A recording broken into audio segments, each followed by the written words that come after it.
Five. ठीक है, 7805 लोगों के अंदर चला गया। तो चलिए ठीक है, ये 7805 है, ये लोगो उसके ऊपर आ गया है तो कोई बात नहीं। 7 8, ये मैंने 12 कर दिया। तो इसका मतलब ये है कि 7 8 78 वोल्ट से लेकर के, मानी 78 वोल्ट तक की सप्लाई इसमें ये रहता है कि 78 वोल्ट भी सप्लाई रहेगी तो उससे भी आप इसे कर सकते हैं। लेकिन ये 78 बार आया तो ये 12 वोल्ट, लास्ट का कोड देखते हैं। 05 हुआ, ये हुआ, इसमें बहुत से आते हैं। 7809 आता है, 7808 आता है, तो ये तमाम आते हैं ऐसे। वैसे ही आ जाएगा इसके लिए, तो इसका थोड़ा नंबर अलग होता है क्योंकि ये एसएमडी में ज़्यादा ही इस्तेमाल होते हैं, क्योंकि जब भी डिजिटल सर्किट होगी तो एसएमडी में होना ही होना है, तो इसका नंबर अलग हो जाता है। तो अभी हम 7 8 की बात करेंगे और इस पिन को समझ लेते हैं, जो इसकी मेन पिन है। तो ये मैं हटा देता हूँ। 7805, वो आईसी को मैं हाथ में यानी जब भी टेबल पे रहेंगे तो वोल्टेज देख करके प्रैक्टिकल में ऊपर दिखाएंगे। तो यहाँ पे देखिए कि इसमें जो होती है, अगर ऐसे ही आप लिए हैं, ऐसे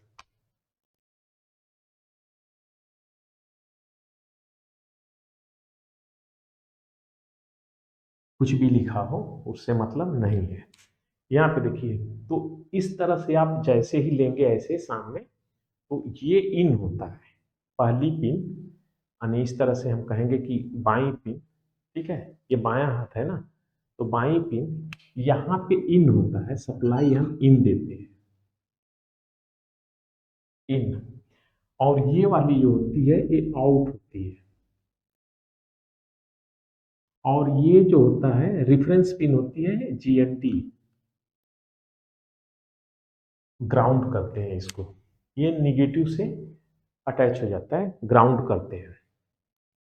तो इसमें हम ये 12 वोल्ट की सप्लाई लाके जोड़ देते हैं अभी, बिना देर किए हुए। ठीक है, तो ये मैं जोड़ दिया,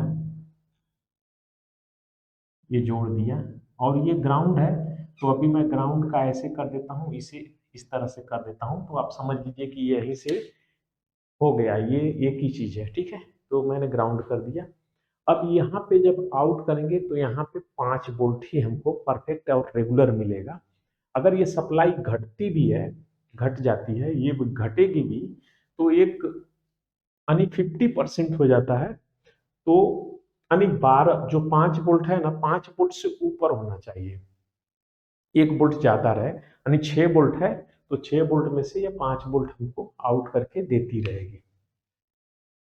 और यहाँ पे भी एक कैपेसिटर लगता है, यहाँ पे भी कैपेसिटर आपको लगा हुआ मिलेगा, और ये हमारी 5 वोल्ट है, 5 वोल्ट प्लस हमें मिल गया यहाँ से। अब मैंने उसको वहीं पे छोड़ दिया, उसे मैं यहाँ पे लेके आ जाता हूँ। तो 5 वोल्ट यहाँ पे हम इस एमसीयू को दे देते हैं।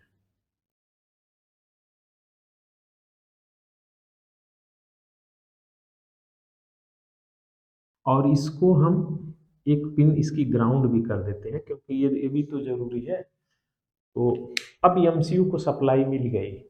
एमसीयू के अंदर इतना पावर अब नहीं रहेगी कि इस 12 वोल्ट की रिले को चला सके। ये 12 वोल्ट की रिले है, ठीक है, 12 वोल्ट हो सकती है, 24 वोल्ट हो सकती है, लेकिन 12 वोल्ट की रिले है। इसको चलाने के लिए इसके पास ये कितना भी आउट करेगी तो ये 5 वोल्ट से ऊपर सप्लाई नहीं आउट करेगी। एक चीज अब यहाँ पे हो गया कि किसी भी एमसीयू को, आईसी को, या कोई भी डिवाइस हो, उसके अंदर जितनी हमने सप्लाई दिया है उससे ऊपर तो वो दे ही नहीं सकती है, उससे कम ही रहेगा, ज्यादा नहीं होगा। और कम कितना हो सकता है? 0.7, इतना कम हो सकता है। या लेवल में बराबर दे वोल्टेज दे, यानी 5 वोल्ट के आसपास से आउट कर सके। लेकिन 5 वोल्ट से ये आउट, यानी ये तो ऑन होने वाला नहीं है। अब हमें यहाँ पे जरूरत पड़ती है कि इस सिग्नल को बढ़ाया जाए, इस जो वोल्टेज है इसको बढ़ाया जाए। तो बढ़ाने के लिए ही ट्रांजिस्टर की जरूरत पड़ती है। ट्रांजिस्टर की जरूरत तभी हमें पड़ती है जब उसको बढ़ाना हो, यानी जो हमारा लेवल आ रहा है उस लेवल को बढ़ाना हो या रोकना हो, बंद करना हो, स्विचिंग कराना हो, तभी हमें उसकी जरूरत पड़ती है। तो यहाँ पे हमें एनपीएन की जरूरत पड़ेगी या यूएलएन 2003 की। तो यहाँ पे यूएलएन 2003 है। यूएलएन 2003 के बारे में एक ही वीडियो में पूरा समझाएंगे, लेकिन यहाँ पे भी मैं ब्लैक डायग्राम बता रहा हूँ कि कहाँ कहाँ पे क्या होगा। इसे चालू करने के लिए, अब इस रिले को ऑन कराने के लिए हमें जरूरत पड़ेगी एक एनपीएन ट्रांजिस्टर की। तो हमने यहाँ पे लगा दिया इस तरह से, ये सी हो गया, ये इसका इमीटर ग्राउंड कर दिया और ये इसका बेस है, और ये वाली सप्लाई जो ये आ रही है यहाँ पे कनेक्ट कर देते हैं। तो अब आप देखिए कि इसमें जो लगा हुआ जो सप्लाई थी ये तकरीबन 16 वोल्ट थी, ठीक है, 16 वोल्ट। ये सप्लाई डायरेक्ट यहाँ पे आ गया, और यही सप्लाई 12 वोल्ट की रिले है तो इतना वोल्टेज चलता है। ये रिले इसमें क्या खासियत रहती है रिले की, रिले क्यों फेल हो जाता है, क्यों सही रहता है? रिले 12 वोल्ट पे इसका जो मैकेनिज्म है, जब ये स्लोली बढ़ाएंगे वोल्टेज तो ये 10 पे ऑन नहीं होगा, 11 पे नहीं ऑन होगा, 12 पे ये जा करके बराबर टक करके आवाज करके बंद हो जाएगा। फिर वोल्टेज को रिवर्स में लेंगे तो 11 वोल्ट हो जाएगा, तब भी ऑफ नहीं होगा, ये चिपका ही रहेगा। और थोड़ा कम करेंगे, 10 वोल्ट करेंगे तब भी चिपका रहेगा, 8 वोल्ट के आसपास आएंगे तभी वापस छोड़ेगा। कहने का मतलब ये है कि मैग्नेटिक फील्ड यहाँ पे अगर कुछ चीज है ऐसे, तो थोड़ी मैग्नेट जब भी ज्यादा करंट बनेगा तब इसको चिपकाएगी। अब यहाँ पे चिपका लिया क्योंकि देखिए मैग्नेट तो बनेगा लेकिन इसे खींचने की उतनी उसके पास पावर नहीं है, तो वोल्टेज ज्यादा लगता है, तो इसलिए यहाँ पे ऐसे रहता है।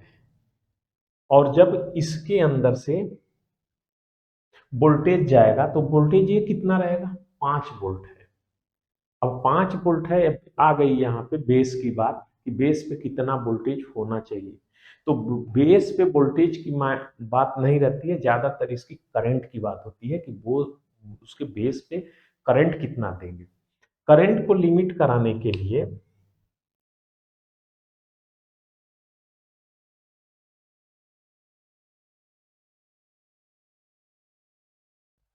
एक रेजिस्टेंस लग जाएगी, ठीक है। करंट आई बराबर वी बटे आर। तो आई निकालने के लिए वो इस्तेमाल करेंगे उसी फार्मूले से। आई हमको जो चाहिए यहाँ पे मालूम है कि ये 5 वोल्ट इसमें से आउट करेगा, तो उतना ही हम करंट इसमें जाने देंगे, बाकी रेजिस्टेंस में दबा देंगे तो ये चालू हो जाएगा। लेकिन यहाँ पे बेस पे सप्लाई ये 5 वोल्ट के आसपास जो है वो ड्रॉप होगी और 2 वोल्ट से ऊपर ही रहेगी, कम नहीं होगी। 5 वोल्ट भी रहेगा तो भी कोई फर्क नहीं पड़ता है, वो चलता रहेगा। तो अलग अलग पीसीबी में अलग अलग जब भी ट्रांजिस्टर रहेंगे तो उस हिसाब से काम करते हैं। अभी यूएलएन की बात करेंगे तो वो 2 वोल्ट के आसपास से चालू होती है, लेकिन इसमें क्या होता है कि अगर वोल्टेज कम रहेगा तो ये अधूरा चालू होगा, ये हीट होकर के खराब हो जाएगा। तो फुल्ली देते हैं ताकि पूरा स्विच कर जाए, तो इसलिए यहाँ पे सप्लाई ज्यादा देते हैं। मीटर में जब भी चेक करेंगे तो आपको दिख जाएगा। अब ये एमसीयू तो इस पे सप्लाई दे देगा, लेकिन ऐसे नहीं दे दे जैसे ही हमने बटन ऑन किया और फटक करके सप्लाई दे देगा, नहीं देगा। अब समझने के लिए यहाँ पे उस मैटर को समझते हैं कि जो हर जगह पे प्रॉब्लम खड़ी करती है, पीसीबी रटाने से नहीं होता है।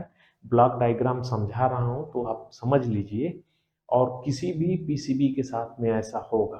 तो सबसे पहले तो ये आपका जो ये है, ये तो इसका चालू होने का प्रोसीजर है ये एमसीयू को जब सप्लाई मिल जाएगी तो 3 मिनट के बाद ये चालू होगी। 3 मिनट कैसे चालू होगी? 3 मिनट इस एमसीयू के अंदर जो प्रोग्राम करके रखा हुआ है, सब करामात इसकी है। तो ये 3 मिनट के बाद ये ऑन कराती है। लेकिन उससे पहले भी ये कुछ सर्च करेगी। उसके लिए क्या है कि ऑफ और ऑन कराने के लिए, जबकि एसी की पीसीबी है, तो अगर मान लेते हैं कि इस रूम का टेम्परेचर 25 है और मैंने उसको सेट किया है 26 पे या 27 पे, तो ऑन तो नहीं होगी। अगर 20 पे करते हैं और टेम्परेचर ज़्यादा है रूम का और हमने कम पे सेट किया है, तब ये 3 मिनट के बाद आउट करेगी। लेकिन उससे पहले इसको तो समझना पड़ेगा ना कि वोल्टेज है कितना, यानी रूम का टेम्परेचर कितना है। तो टेम्परेचर को सेंस करने के लिए हमारे पास ये जो सेंसर होते हैं, इस टाइप का सेंसर आप लोग को मालूम होगा। एक रूम सेंसर बोलते हैं, एक पाइप सेंसर बोलते हैं, और एक कोई और सेंसर बोलते हैं, आउटडोर में लगता है। तो उसको बाद में समझेंगे, अभी फिलहाल यहाँ पे समझेंगे। तो इसमें क्या होगा कि इस एमसीयू को वो पता करने के लिए 2 सेंसर लगेंगे। तो मैं यहाँ पे सेंसर ऐसे बना दिया और इस तरह से मैं कर दिया हूँ। तो ये मत समझिए कि ये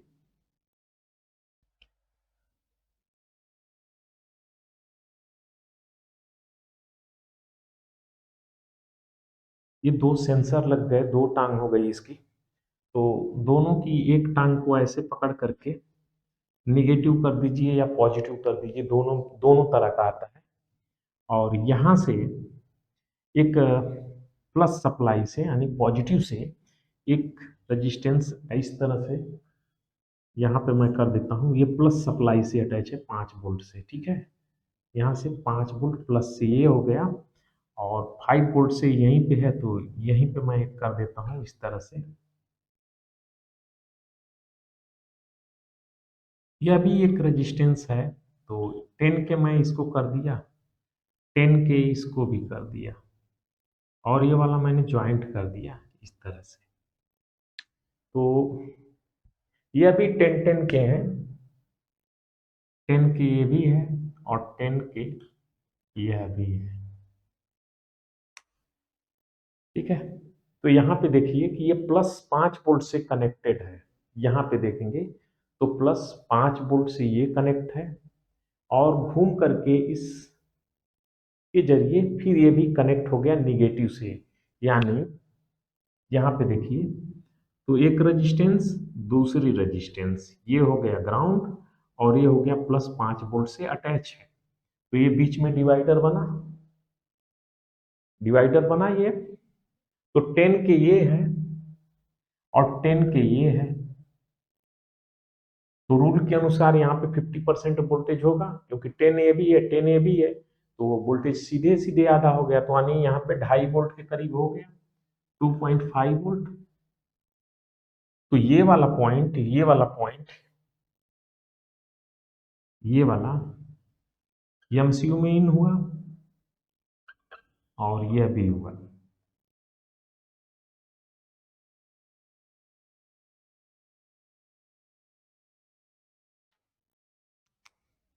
इस तरह से, यानी एक हमारा सेंसर यहाँ पे हुआ।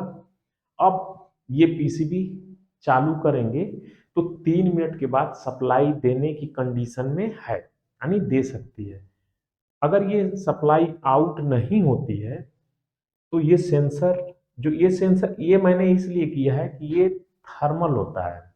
थर्मल बोले तो इसे एनटीसी, ये एनटीसी होता है। पीटीसी में क्या होता है कि पीटीसी में जैसे जैसे गर्मी बढ़ती है तो उसका रेजिस्टेंस बढ़ता है, और एनटीसी में क्या होता है कि जब उसको हीट देते हैं तो उसका रेजिस्टेंस घटता है। यहाँ पे एनटीसी लगा होता है, जो रूम का टेम्परेचर है उसके अनुसार इसका जो वैल्यू रहता है। अगर मान लेते हैं कि रूम का टेम्परेचर, वैसे जितने भी सेंसर होते हैं उनका टेम्परेचर 25 सेल्सियस पे ही लिया जाता है। जितने भी हमारे सिस्टम होते हैं उनको 25 सेल्सियस पे ही उसको निकाला जाता है, 25 सेल्सियस ले करके उसका मान निकाला जाता है। तो अगर रूम का टेम्परेचर 25 है तो इनका वैल्यू 10 के ही रहेगा। अगर रूम का टेम्परेचर बढ़ा देंगे तो इसका वैल्यू कम हो जाएगा, यानी कम हो जाएगा यहाँ पे। तो यहाँ पे देखेंगे कि अगर हम मान लेते हैं कि ये वाला हमारा ये लगा हुआ है नीचे साइड में, तो आप देखिए कि ये अगर जो हीट बढ़ेगा तो इसका वैल्यू चेंज होगा, यानी 8 वोल्ट 8 के करीब हो जाएगा। जब 8 के होगा तो यहाँ पे वोल्टेज कम होना शुरू हो जाएगा। जब कम होगा तो एमसीयू को मालूम होगा कि यहाँ पे यानी कम है, सप्लाई कम है। ये वोल्टेज पे ही डिपेंड करती है। अगर जो 2.5 है तो ये मान लेंगे कि कोई अभी यानी रूम का टेम्परेचर 25 है, लेकिन अगर उससे कम हुआ तो ये समझेंगे कि रूम का टेम्परेचर कम हो रहा है। तो जितना यानी ये हीट हुआ तो वोल्टेज को ड्रॉप कराएगा, तो यानी रूम का टेम्परेचर बढ़ चुका है तो ही ये ऑन कराएगी, अन्यथा नहीं ऑन कराएगी। तो ये वाला पॉइंट मायने रखता है हमारे आउटपुट को। दूसरा चीज क्या है, इसमें खराबी होगी अगर मान लेते हैं रिले खराब हुआ या इसका यानी ट्रांजिस्टर खराब हुआ या यहाँ से ये सप्लाई कट हो गई इसका, तो ये तो नॉर्मली चीज है कि यहाँ से यहाँ तक है, ये आउट का प्रॉब्लम है। लेकिन यहाँ पे अभी यहाँ से ये परफेक्ट रहेगा तब भी ये ऑन नहीं होगा जब अगर इसमें खराबी आ गई तो इसमें खराबी क्या आती है, अगर जो ये सेंसर नहीं रहेगा, मान लेते हैं कि यहाँ से कट गया कोई भी, तो पीसीबी के अंदर F1 F2 ये ज्यादातर करके ऐसे ही रहेगा, E5 E7 करके आ जाएगा और वो कंपनी के अनुसार इसका लिखा हुआ डेटा आपको वहीं पे मिलेगा जहाँ पे पीसीबी लगी हुई जिस कंपनी की है, जिस ब्रांड की है, वो ब्रांड देता है कि हमारे में अगर ये प्रॉब्लम आएगा तो पाइप सेंसर गया है, ये प्रॉब्लम आया तो रूम सेंसर गया है। तो इसे मैं जोड़ देते हैं, जोड़ देता हूँ नहीं तो एरर मारने लगेगा। तो चलिए ये हो गया, लेकिन यहीं तक नहीं है, इसके बावजूद भी ये सप्लाई ऑन नहीं करेगा यदि ये वाली पीसीबी है तो, यानी एसएमपीएस की ये, या 3 रिले की जिसमें रिले नहीं है, यानी 3 जिसमें सप्लाई कॉइल की नहीं है उसमें ये काम नहीं करेगा, उसमें तो इस तरह से चल जाएगा। लेकिन जिसमें मोटर, जिसमें फीडबैक लिया जाता है 3 वायर मोटर की बैक साइड से आती है जो छोटे से जिट पे होती है, और इसमें तो है नहीं, हाँ है, यहाँ पे देखिए तो ये वाला जैक है ना, ये वाला 3 इसमें मोटर की सप्लाई आती है और यहाँ से हम मोटर की सप्लाई देते हैं। मोटर जब भी रन करेगी तो उसका फीडबैक इसको मिलना चाहिए, तो एक उसका भी यहाँ पे कर लेते हैं।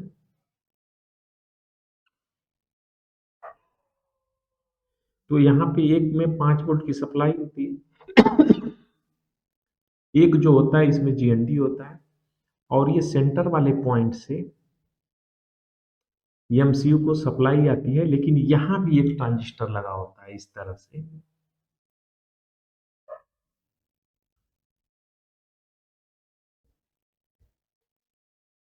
इसका काम रहता है इसको बढ़ाने के लिए, थोड़ी सी अगर इसका करंट कम रहता है, यानी ये 3 जो सॉकेट होती है, अभी बस समझ लीजिए कि जब भी मोटर रन करेगा तो उसके लिए यहाँ पे फीडबैक आएगा।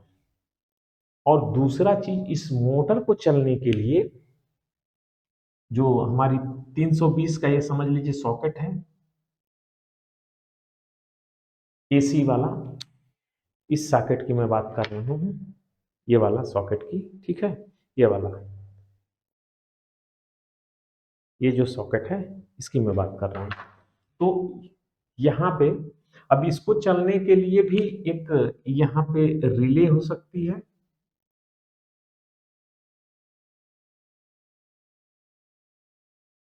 और इस तरफ जो है यहाँ से समझ लीजिए कि इधर सिर्फ एसी की बात है, एसी ही रहेगा उस तरफ, और इसे चलाने के लिए फिर एमसीयू से भी फिर पल्स जाएगी। तो यहाँ पे भी एनपीएन ट्रांजिस्टर हो सकता है, ये कैपलर मान सकते हैं, ठीक है, कैपलर भी मान सकते हैं। तो ये सिर्फ एमसीयू 5 वोल्ट ही यहाँ से 5 वोल्ट की देगा, लेकिन ये जैसे कैपलर हुआ या यूएलएन 2003 है, तो ट्रांजिस्टर के बेस पे जैसे देंगे तो यहाँ से सप्लाई फ्लो कर रहा है, वैसे ही यहाँ पे भी फ्लो होगा। तो सबसे पहले एमसीयू जैसे ही स्टार्ट होता है, पहले अपने सेंसर को देखेगा, 2.5 वोल्ट यहाँ पे हो गया तो ठीक है। जब ये सेंसर हम लोग के पास नहीं होता है तो क्यों लगाते हैं, वो 10 के की रजिस्टेंस, 4.7 की, 2 के की रजिस्टेंस किस लिए लगाते हैं, इसको बेवकूफ़ बनाने के लिए, क्योंकि हम वोल्टेज में यहीं पे बना करके 2.5 वोल्टेज दे देते हैं तो ये समझ जाता है कि सेंसर हमें मिल गया, तो बाईपास हो जाता है तुरंत। अब मोटर जब ये मिल जाएगा, नहीं तो तुरंत एरर मारेगा, तुरंत जैसे ही ऑन किए वैसे ही एरर आना शुरू होगा। तो ये तुरंत आता है, और इसका मोटर का अगर प्रॉब्लम रहेगा तो 1 मिनट 30 सेकंड के बाद आता है। तो ये वाला जब ये परफेक्ट रहेगा तो फिर एमसीयू मोटर को सप्लाई देता है, मोटर को यानी इस वाले रिले को ऑन कराता है। रिले हो और कैपलर हो, सॉलिड स्टेट रिले हो, उसका विस्तार से समझेंगे जब ये एक पीसीबी को मैं लेके बैठूंगा तभी। आज मैं सिर्फ बता रहा हूँ एक ब्लैक डायग्राम। तो यहाँ से इसको मोटर को सप्लाई देना शुरू करेगा। अगर मोटर का आउटपुट, मोटर सब कुछ परफेक्ट रहा तो यहाँ से चलेगा और एसी यहीं से बाईपास होती रहेगी और मोटर रन करेगा, और उसकी फीडबैक से इसको सिग्नल मिलेगा कि एमसीयू को पता चल जाता है, यानी वोल्टेज जो है वो फ्रीक्वेंसी के रूप में मिलता है। उसे देख करके ये समझ जाती है कि हाँ मोटर चल रही है, तो फिर अब काम हो गया। अब ये 3 मिनट के बाद आउट करेगी ही करेगी, लेकिन अब भी आउट नहीं कर रही है, मोटर भी नहीं चल रहा है। तो इसमें और भी एक जटिलता आ जाती है। यहाँ पे इस एमसीयू को 50 हर्टेज की पल्स मिलनी जरूरी है। 50 हर्टेज की पल्स मिलनी जरूरी है। वो कहाँ से आता है, तो यहाँ पे मैं समझा देता हूँ आपको। ये मान लेते हैं कि हमारा कैपलर है, और ये उसकी 1 नंबर पिन या 2 नंबर पिन जैसे भी है, अभी समझते हैं। तो यहाँ पे एसी की पल्स, यानी इसके अंदर जो बल्ब लगा है, जो एलईडी है, उसे 50 हर्टेज की पल्स मिलनी चाहिए। किसी किसी में 50 हर्टेज है, किसी किसी में 100 हर्टेज है। तो 100 कहाँ से होगा और 50 कहाँ से होगा, जब भी 50 को,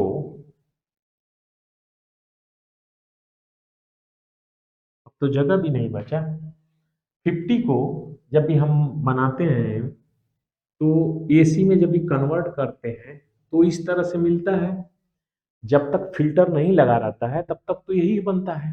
तो यहाँ पे देखिए जगह, तो इस जगह पे एक इस तरह से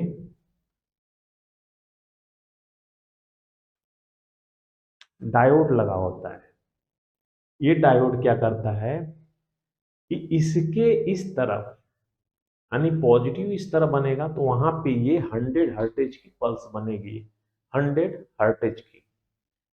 और ये 100 हर्टेज की पल्स यहीं से निकाल करके इस जगह से, ठीक है, यहां से निकाल करके इस जगह पे, यानी इस कैपलर को दे देते हैं।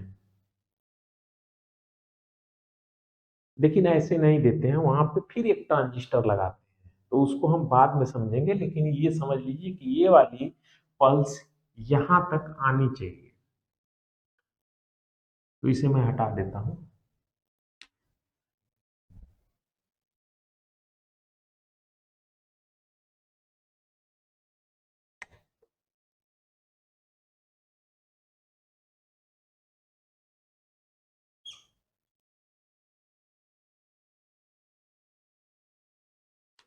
50 हर्टेज या 100 हर्टेज, तो किसी किसी में 50 हर्टेज आती है, किसी किसी में 100 हर्टेज आती है। तो ऐसा नहीं है कि सब में एक ही रहेगा, लेकिन आएगी जरूर। ये किस लिए होता है?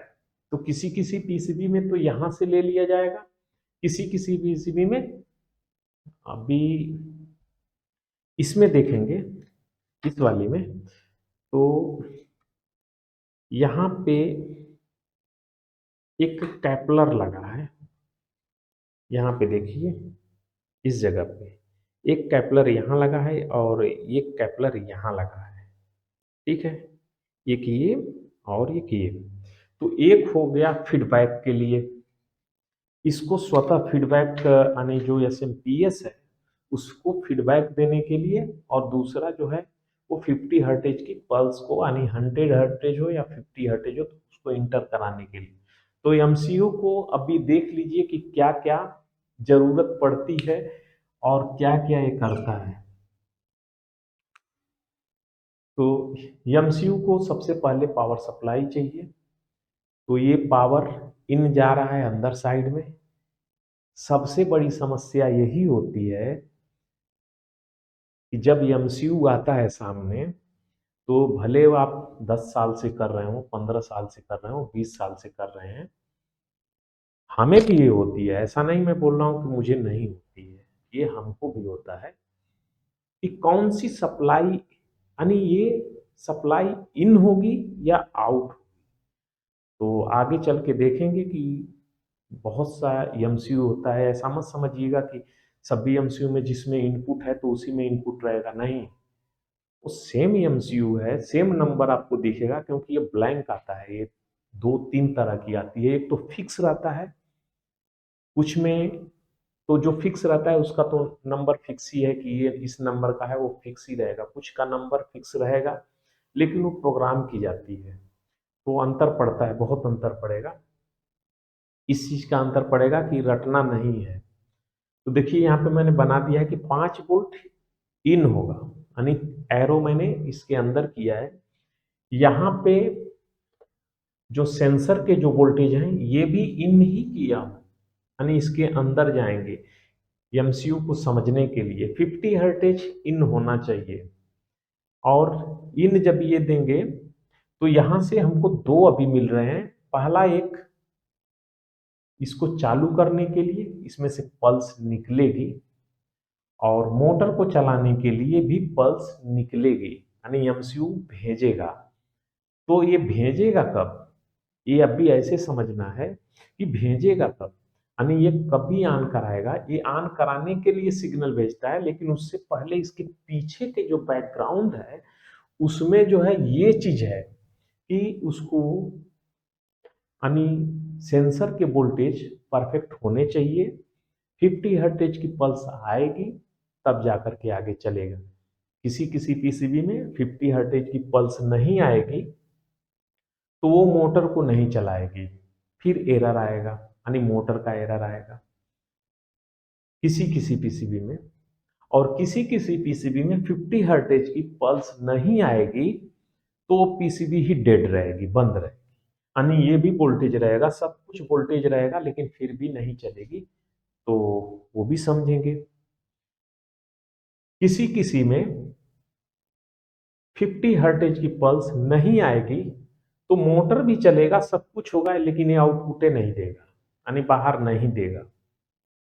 तो बाहर क्यों नहीं देगा, ये किस किस बिजली में होगी, जिसमें एसी, यानी ये वाली जो सप्लाई है जो हमारा 6 तार की आती है एसी मोटर, उसमें है। लेकिन अगर डीसी मोटर लगी रहेगी तो भी 50 हर्टेज की पल्स आएगी। तो 50 हर्टेज की पल्स आएगी, उसमें कुछ पीसीबी है जैसे पैनासोनिक है, पैनासोनिक में अगर ये 50 हर्टेज की पल्स नहीं आएगी तो वो डेड रहेगी, यानी वो साइलेंट, बिल्कुल एकदम मरी हुई रहेगी, वो हिले डुलेगी भी नहीं। आप सब वोल्टेज चेक कर लेंगे, सब बराबर रहेगा, लेकिन नहीं चलेगी। आईएफबी में, वॉशिंग मशीन में भी 50 हर्टेज नहीं आएगी तो भी वो डेड रहेगा। तो ये सब समझने वाली बात है, और ये तभी होगा। अब देखिए कहाँ से मैं कहाँ चला गया, इसीलिए मैं बोलता हूँ। तो चलिए, कल परसों से 2 लोग आ जाएंगे, तो फिर आसानी से काम चलता रहेगा, क्योंकि सवाल जवाब जब भी होगा तभी हो पाएगा। लेकिन ऑनलाइन अगर आप लोग से सवाल जवाब करूँगा तो मामला गड़बड़ हो जाएगा, क्योंकि मेरी नज़र फिर मेरी डिस्प्ले में रहेगी कि किसका क्या कमेंट है, और आप लोग का तरह तरह का कमेंट होगा, तो हम आगे न जा करके पीछे जाते रहेंगे। तो यहाँ पे ये चीज़ होना चाहिए किसी किसी पीसीबी में जिसमें ये डीसी मोटर होगी, वहाँ पे ये तो चालू करेगा, फैन भी चलेगा, इंडोर की फैन भी चलेगी, लेकिन ये आउटपुट नहीं मिलेगा, ये आउटपुट नहीं मिलेगा। और यह होता है सैमसंग में। तो कितना चीज़ एक ही दिन में मैं इतना बताया तो पल्ले नहीं पड़ेगा, टेंशन मत लीजिए। आज मुख्य मेरा मत जो स्टार्ट इस पे हुआ, तो ये सिर्फ इस बेस को लेकर के हुआ, इस बेस की बात हुई। बेस पे कितना वोल्टेज होना चाहिए, तो भाई 1 वोल्ट यानी 7.7 से तो ये स्टार्ट हो जाता है। 0.7 वोल्ट बेस पे मिलते ही ये एक्टिव हो जाता है।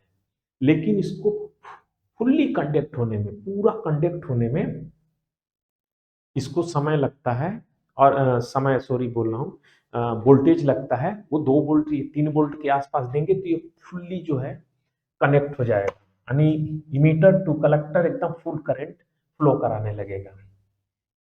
अब इसको और अच्छे से समझेंगे तो जब आईजीबीटी होती है, आईजीबीटी के गेट पे, आईजीबीटी के गेट पे एक्टिव कराने के लिए हमें 5 वोल्ट से ऊपर जाना पड़ता है। तो सोचिए अभी कहाँ हम 0.5 में थे, तो आईजीबीटी को एक्टिव कराने के लिए 5 वोल्ट से जब ऊपर वोल्टेज जाएगा तब वो स्लोली एक्टिव होती है। तो 5 वोल्ट से के 15 वोल्ट तक उसको दिए जाते हैं। तो आएगा आगे, आगे आएगा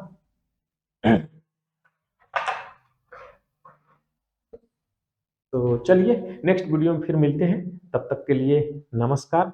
और कमेंट कर लीजिएगा जब नहीं समझ में आएगा तो। अभी तो फिलहाल मैंने ब्लॉक डायग्राम ही बताया है, और जब पीसीबी को खींचेंगे तो एक एक करके, तो इस पे मैं नहीं रहूँगा, फिर तो बैठ के करेंगे। तो चलिए नेक्स्ट वीडियो में फिर मिलते हैं।